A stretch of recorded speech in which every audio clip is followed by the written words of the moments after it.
Hey guys, welcome back. So the last video went off pretty well, but some people have asked me some more specific questions that I'd like to get to before we get to our regularly scheduled hunting videos and everything, because hey, this is opening week of deer season. Bow season is open right now. Didn't have a chance to go last weekend because of the whole hurricane thing, right? Now it wasn't very bad here, but we did have storms, and this week it's been super hot. This weekend is also going to be hot. But next week, the highs are going to be in like the 70s. So, anyways, the first thing somebody asked was, what is the deal with FEMA or FEMA intercepting these donations before the locals have a chance to get their hands on it? Now, to get an answer for this, I called up my regional FEMA director. It's important to note this is not the region where all this is going on. This is the West region. And I said, hey, so I hear you're stealing donations now, which of course he thought was just hilarious.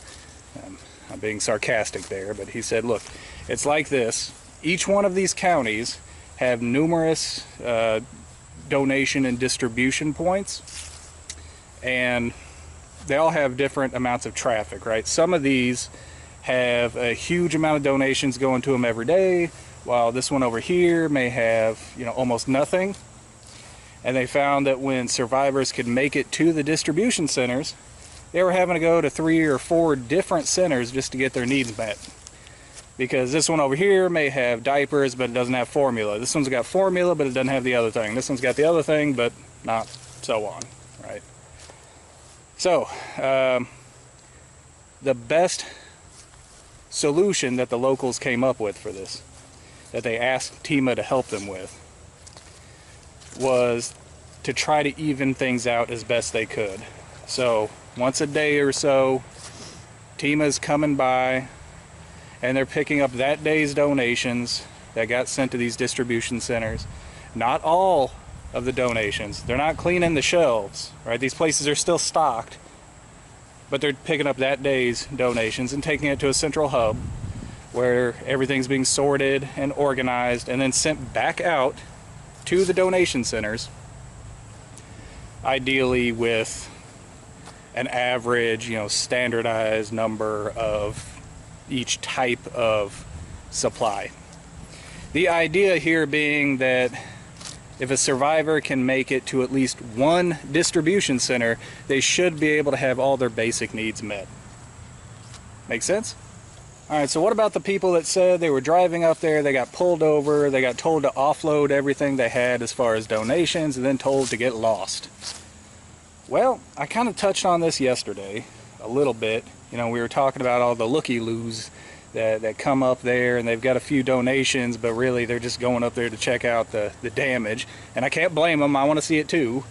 But it's bad for the locals there, and you don't have to take my word for it. You can look at the locals' Facebook pages, like the Unicoi County Emergency Management page, and see what people are commenting on the post, and you're going to see people complaining about traffic jams that are caused by people just rubbernecking and asking for different police, being posted at certain intersections to keep traffic moving through.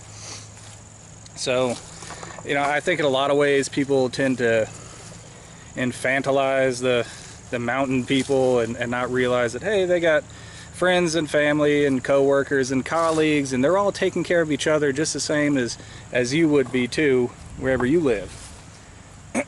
So this is not a FEMA thing, this is not a FEMA thing, it's not an emergency management thing, this is a police activity.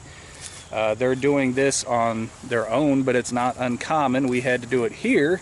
We had to close off our downtown area after a tornado. And different thing, that only lasted a couple days, but there's a couple reasons why we had to do it. One was looters, because none of the stores were secure because the windows were blown out. Houses had windows blown out, doors blown off. People's most private, intimate things were blown out across the neighborhood, and you want to give them time to pick their life up before every Tom, Dick, and Harry comes in. And finally, because the roads weren't really clear. In our case, everybody that went downtown during that time probably picked up at least 3 or 4 nails in their tires.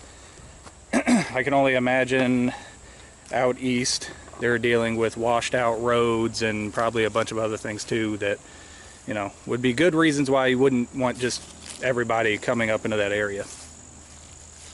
But yeah, so what's likely to happen if you go up to that area and you say that your business there is to give donations, they'll take your donations, they'll take them up to the distribution centers, because they can use the donations, but they don't want you, so they're going to tell you to move along. If you don't have any other business there, that's likely what you're going to get told. You know, but there is something else that's at play here, and this has been confirmed.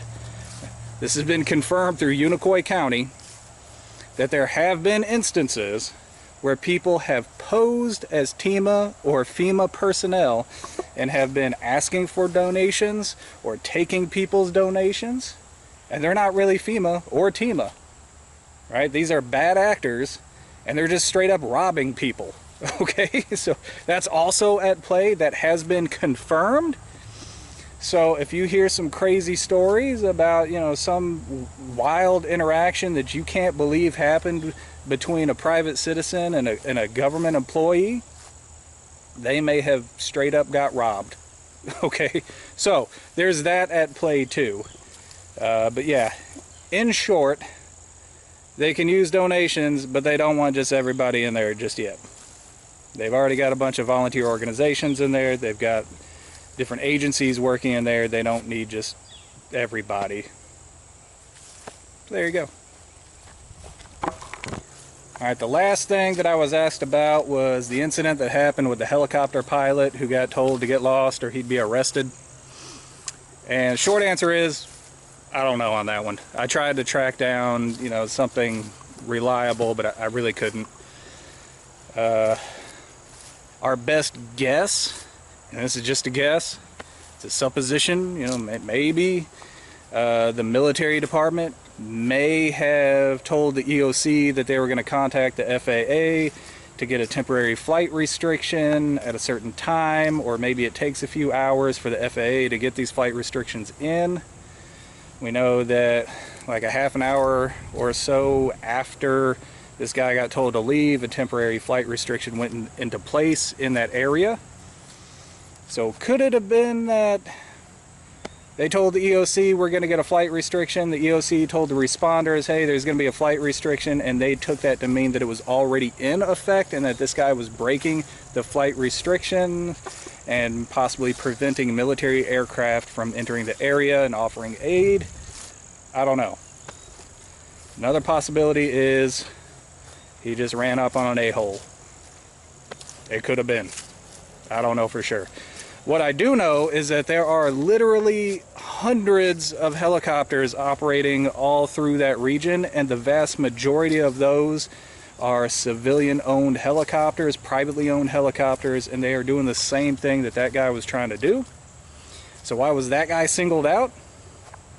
I don't know. But anyways, that's all I got.